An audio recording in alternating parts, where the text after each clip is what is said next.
ANB news के साथ बात हरियाणा की। प्रसिद्ध कवि अज्ञेय की एक काव्य कृति का नाम पता नहीं क्यों कुलदीप बिश्नोई की राजनीतिक उलटफेर पर याद आ गया। कितनी नावों में कितनी बार, कितने दलों में कितनी बार आते जाते रहेंगे, खूब चर्चा में है। राज्यसभा चुनाव में अंतरात्मा की आवाज पर वोट देकर बड़ा उलटफेर करने वाले कुलदीप बिश्नोई कार्तिकेय शर्मा को विजयश्री दिलवा दी और कांग्रेस के अजय माकन हारकर दिल्ली रिटर्न टिकट लौट गए।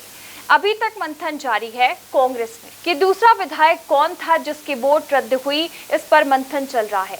विवेक बंसल अपने मंथन के बाद कांग्रेस हाईकमान को रिपोर्ट दे चुके हैं।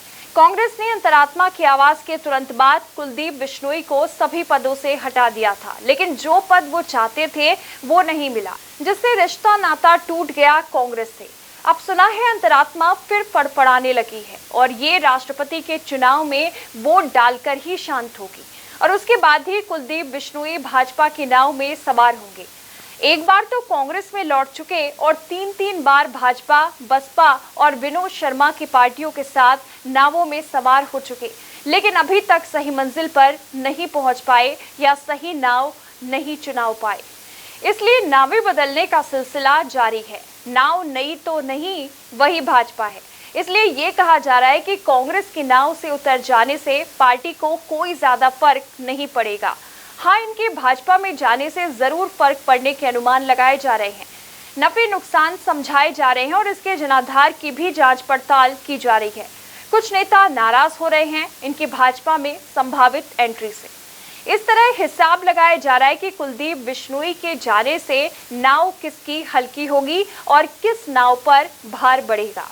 दूसरी ओर आदमपुर में उपचुनाव की संभावनाओं को देखते हुए कांग्रेस ने प्रत्याशियों पर मंथन करना शुरू कर दिया है और सबसे आगे नाम चल रहा है पूर्व केंद्रीय मंत्री जयप्रकाश का, क्योंकि पहले भी आदमपुर में कुलदीप बिश्नोई को कड़ी टक्कर दे चुके हैं। बेशक वे विधानसभा चुनाव में हार गए थे, पर बहुत कम अंतर से। और इसी तरह पूर्व विधायक कुलबीर बेनीवाल का भी जिक्र चल निकला है। वे भी एक समय चौधरी भजनलाल के बेटे जैसे थे, लेकिन कुलदीप बिश्नोई से ज्यादा नहीं निभी।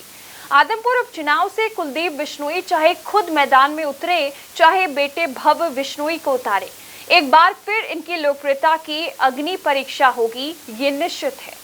भाजपा के अंदर से ही विरोध करने वाले क्या गुल खिलाएंगे, ये भी बहुत बड़ा रहस्य रहेगा। बाकी समंदर है तो नाव भी लहरों से टकराए बिना ना रहेगी।